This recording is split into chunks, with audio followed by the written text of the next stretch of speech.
Hey NASA, if you're not lying about this, then let me just take the Artemis 2 capsule and put it in this right here. Yeah, that's cooler than what you just went through. That's colder.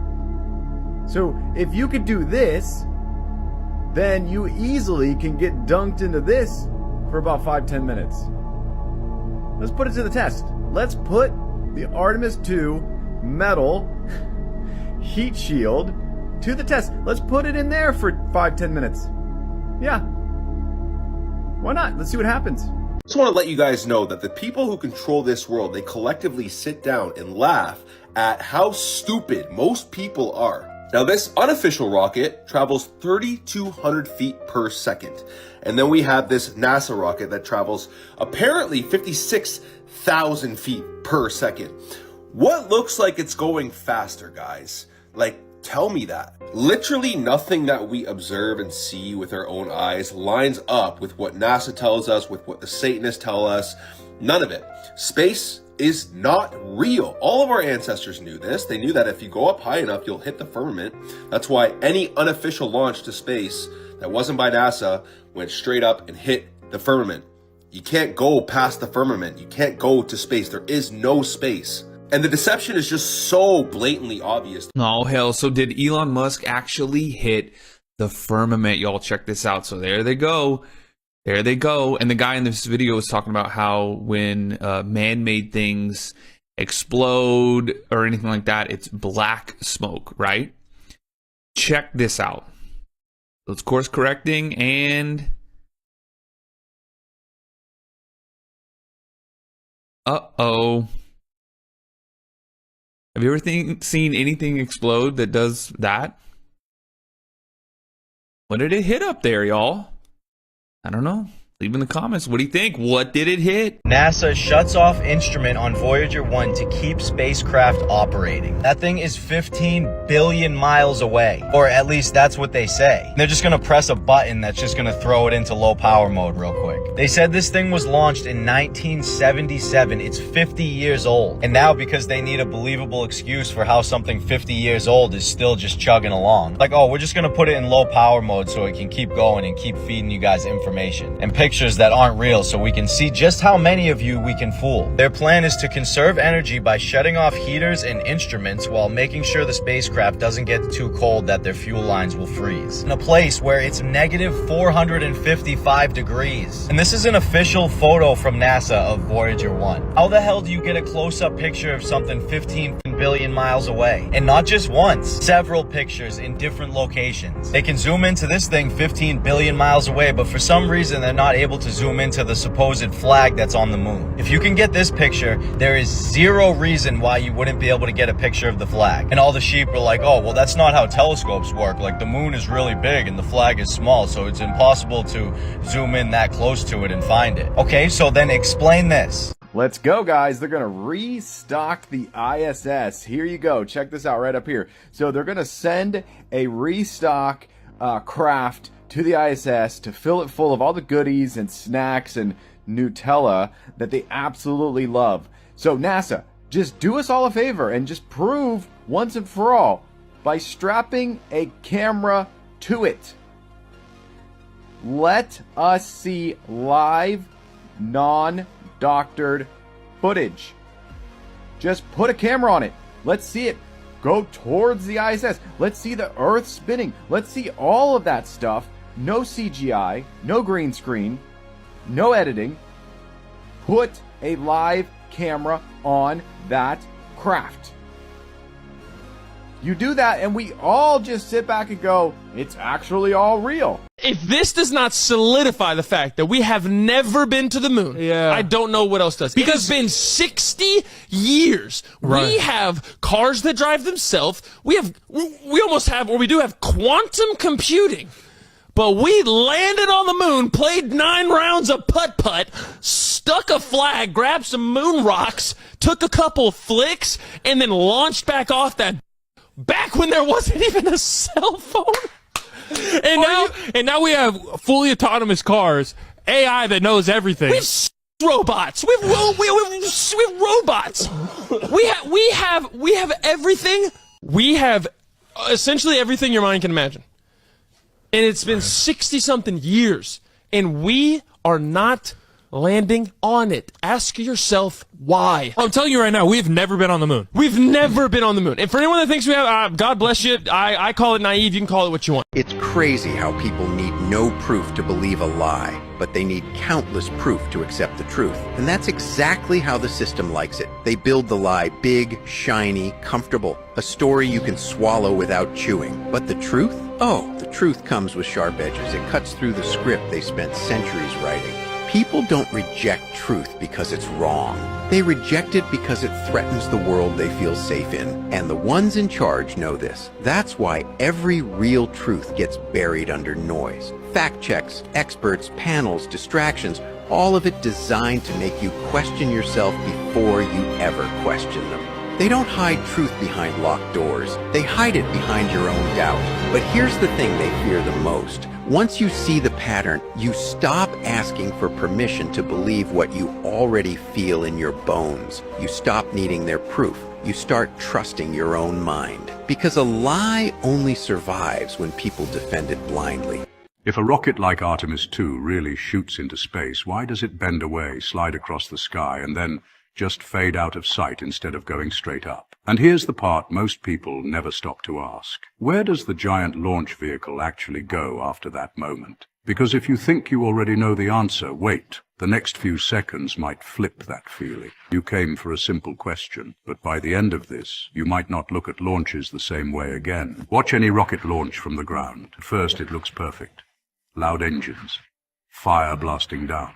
The rocket climbs straight up like you'd expect. Then something changes. It starts to tilt, slowly at first, then more and more. Instead of going straight up into the sky, it curves sideways, almost like it's trying to go somewhere else entirely. And then it disappears, not straight above you, not into deep black space, just gone off to the side. Now pause right there. If the goal is space above, why not just go straight up? Why the curve? Why vanish before we can actually see where it ends up? And here's where it gets interesting. Most people never question this. They just accept it because, well, it looks technical, complex, official. But what if the simple question is the most important one? Think about it. You've probably seen dozens of launches online, maybe even live streams. And every time the same pattern repeats, straight up, then curve, and gone. But do we ever get a clear, continuous view from the ground all the way to space? No cuts, no switching angles, no losing sight. Why not? If this is one of the biggest achievements humans can do, shouldn't it be the most clearly shown thing ever? Now here's where the doubt creeps in. Is the curve just a normal path, or is it something we've been told not to question? Because once the rocket tilts and disappears, you're no longer watching it. You're trusting what comes next. And trust, without seeing, that's where questions are born. Because understanding a concept and actually seeing proof are two very different things. But here's the real question you should carry with you. Are you watching, or are you just accepting? Because those are not the same thing. If this made you pause, even for a second, then you're thinking the right way. Stay curious. Keep asking simple questions about big things. And if you want more videos that break things down like this without the noise, stick around and watch the next one. Howdy. Got another question for you guys. So, as you guys know from past videos, I don't believe in space. Now, for everybody that's backing NASA and saying they really went to the moon, right?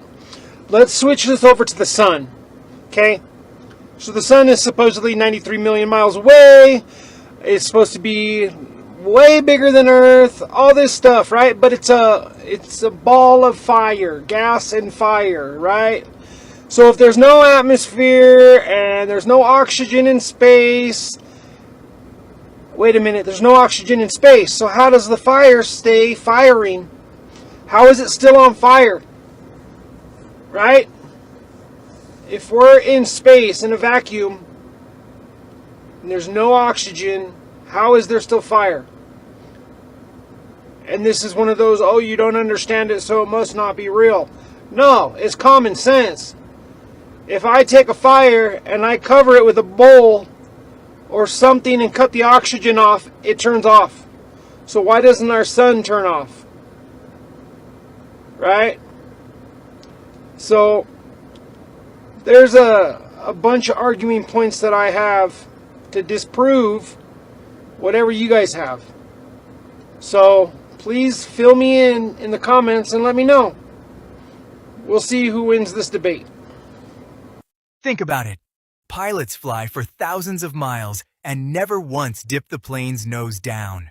If the Earth were a spinning ball, they'd have to constantly correct for curvature. It's an open secret among aviators. They'll tell you off the record they fly over a non-rotating plane. Their training ignores the Coriolis effect. And the flight paths? Why would a flight from LA to Taipei divert to Alaska for an emergency? On a globe, it's a ridiculous detour. On a flat Earth map, it's a nearly straight line. They are navigating with the truth while they feed us the lie. G'day guys, Bradley Suter here, reporting live and direct from my bedroom. Now it's come to my attention that some of you guys think that you're a master physicists and you believe in the globe theory and all that stuff. I just wanted to tell you you are 100% wrong, that the Earth is not a globe. And this machine right here, this machine is what proves my point. So, a railgun can hit its target at 105 nautical miles away. Japan's tested it and it works. Now, that in itself is proof to say that the Earth is not a globe and that it is flat, right? I just want to prove a point here. At any point when you stand on the Earth, you are standing at the highest point possible to anyone else. Like if you stand here, if you were to shoot a railgun straight, it would not go 100 miles into its target. It would go 110 miles into space. So all of you people that believe you're physicists and all that stuff and you all know everything, the Earth is flat. It is not a, it doesn't look like, and in years and up is. Have a good day. I got a lot of people in my comment section on my Flat Earth video saying the Bible doesn't describe it like that. Revelation 7:1 and Isaiah 11:12 talk about the four corners of the earth. Job 38:13 talks about taking hold of the ends of the earth and shaking the wicked off of it. Daniel 4:10-11 talks about a tree in the middle of the earth that is visible to all the earth. 1 Samuel 2:8 and Psalm 75:3 talk about pillars he set up firmly and set the world on. 1 Chronicles 16:13 says the world is firmly established and shall not be moved.